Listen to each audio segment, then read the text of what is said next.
L'oxygène est indispensable pour la survie de l'être humain. Si par exemple un patient en manque pour une durée de 3 minutes, c'est le décès qui s'ensuit. C'est pour cette raison que l'association Build Health International, en collaboration avec le ministère de la Santé publique et de la lutte contre le sida, a dispensé une formation à l'endroit des ingénieurs et techniciens biomédicaux sur le fonctionnement et la maintenance des usines d'oxygène médical, comme l'a indiqué Théogène Girinchuti, gestionnaire du programme de la santé globale au sein de cette association. Pendant cette semaine, nous avons eu cette formation qui se focalisait sur l'opération, le fonctionnement et la réparation des usines de production d'oxygène. Ce que nous avons constaté dans beaucoup de pays où nous avons été, nous avons vu que le continent africain a été considéré comme un cimetière des machines coûteuses. Et quelquefois, ces pays n'ont même pas ces machines. Alors, ce que nous voulons faire avec le Burundi, que nous connaissons qu'il n'y a pas beaucoup des usines de production d'oxygène, c'est vraiment de renforcer les capacités et de changer le status quo. Équiper les techniciens, les ingénieurs à bien opérer et à bien réparer et à bien maintenir les usines de production d'oxygène pour qu'ils puissent produire de l'oxygène de manière pérenne et assurer une bonne santé pour les citoyens de ce pays, Burundi. Une autre chose très importante que nous allons faire la semaine prochaine, c'est de pouvoir aussi parler aux responsables, les gens qui sont au centre des politiques sanitaires au pays, pour qu'ils aient des connaissances sur ces usines de production d'oxygène et qu'ils créent un moment ou un environnement favorable pour créer un dialogue entre les techniciens qui sont souvent négligés dans des hôpitaux. Alors, la plus grande chose que nous voulons, c'est vraiment le changement de comment on considère les techniciens dans des hôpitaux pour qu'ils aient le centre du siège dans la provision des soins où ils sont partout au pays. Dr Gilles Eloi Guibuka, président de l'Association des techniciens supérieurs, anesthésistes et réanimateurs pour la promotion de la santé au Burundi, a fait savoir que l'oxygène ne doit pas contenir des particules. En fait, l'oxygène est primordial pour la survie. Et dans l'air que nous inspirons, il y a une portion de 21% d'oxygène.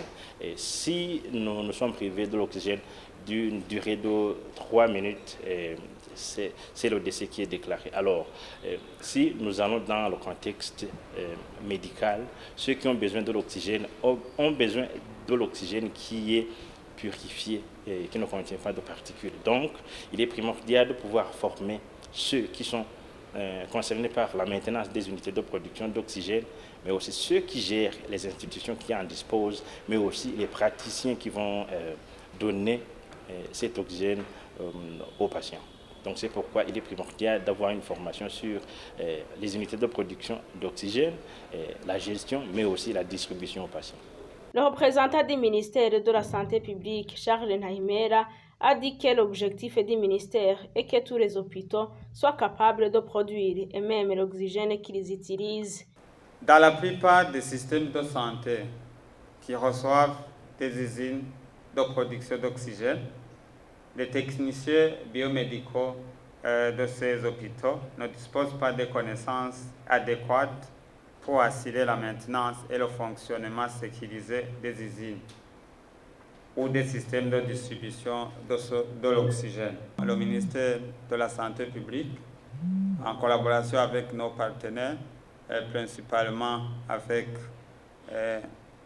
des partenaires LifeNet ainsi que ses partenaires, nous allons essayer de tout faire pour que les techniciens de maintenance puissent continuer à avoir des connaissances dans la maintenance des unités de production d'oxygène.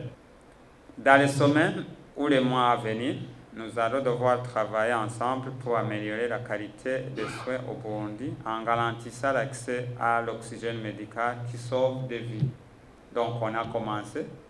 Je crois que à la fin de cette année, il y aura plus d'une dizaine d'hôpitaux qui aura des gens qui seront capables de produire eux-mêmes l'oxygène.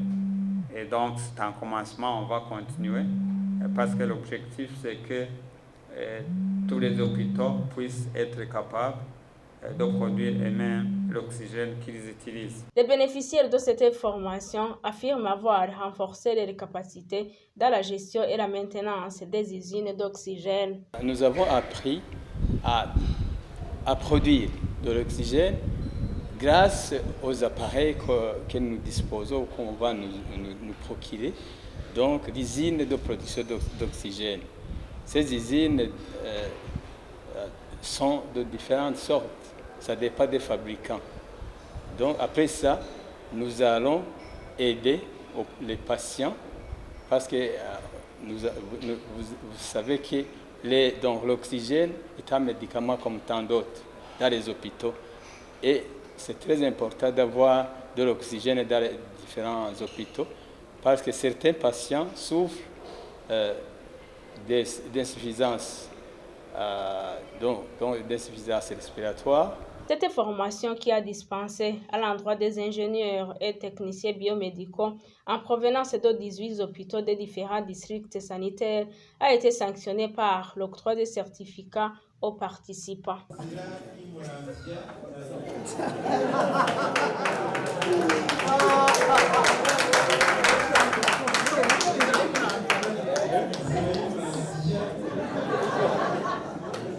Oxygène! Oxygène! Oxygène! Oxygène!